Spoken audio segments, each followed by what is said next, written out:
জয় জগন্নাথ। ছোটবেলায় রথ মানেই প্রণামীগুলো দিয়ে পাঁপড় ভাজা খাওয়া। আজকে রথযাত্রা, তাই যাচ্ছি আমাদের বাড়ির পুচকুটার জন্য কিছু রথের বাজার করতে। আমাদের বাঙালিদের 12 মাসে 13 পার্বণ, আর প্রতিটা পার্বণের আগে বাজারের চিত্র বদলে যায়। আর এটা আমার তো বেশ লাগে, তোমাদের কেমন লাগে জানিও। বাজারে এসে পড়েছি, এবার কিছু কেনাকাটা করে নিই। আমরা কেনাকাটা করি আর তোমরা দেখতে থাকো। প্রথমে কিছু ফল কিনে নিলাম, তার মধ্যে ছিল কলা, আপেল, আম, শসা, কাঁঠাল এইসব। বিভিন্ন অকেশনে বাজার দর থাকে আকাশ ছোঁয়া। যেখানে 6টা কলার দাম 20 টাকা থাকে সেখানে 3টে 20, যেখানে আমের দাম 80 টাকা 100 টাকা সেখানে 150 টাকা। বাজার করতে করতে কত ঘেমেছে একবার দেখো। উফ, ফুল ফল নেওয়া হয়ে গেছে, এবার মিষ্টি নেওয়ার পালা। মিষ্টি নিয়ে তারপর লেগে গেছে বড্ড খিদে।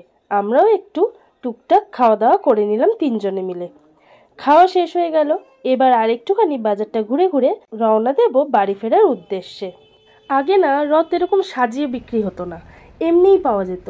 সেগুলো আমাদের সাজানোটাই ছিল কত আনন্দের। আমরা সবাই মিলে সমস্ত জিনিসপত্র জোগাড় করে রথ সাজিয়ে তারপর বার করতাম। দেখো আমাদের পুচকুটাও বেরিয়ে গেছে। ওর ঠাম্মি, দিদুন, দাদু, ঠাকুমা সবাইকে নিয়ে বেরিয়ে গেছে রথ।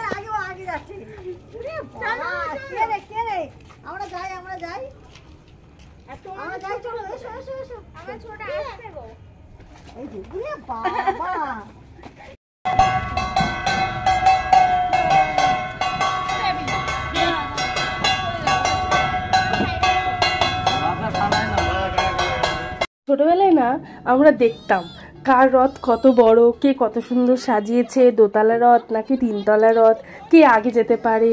আমরা না এগুলো দেখতাম আর ভীষণ মজা পেতাম। তোমরা কারা কারা এরকম করতে আমাকে কমেন্ট করে জানাতে ভুলো না কিন্তু। আর এই পুচকেটা হলো আমাদের ছোট্ট রেয়াংশ। তোমরা ওর পেজটা একবার ঘুরে দেখে আসতে পারো, ওখানে ওর সমস্ত কার্যকলাপ থাকে। ভিডিওটা ভালো লাগলে একটা লাইক করে দিও। দেখা হচ্ছে পরের অন্য কোনো ভিডিওতে, ততক্ষণের জন্য বাই বাই।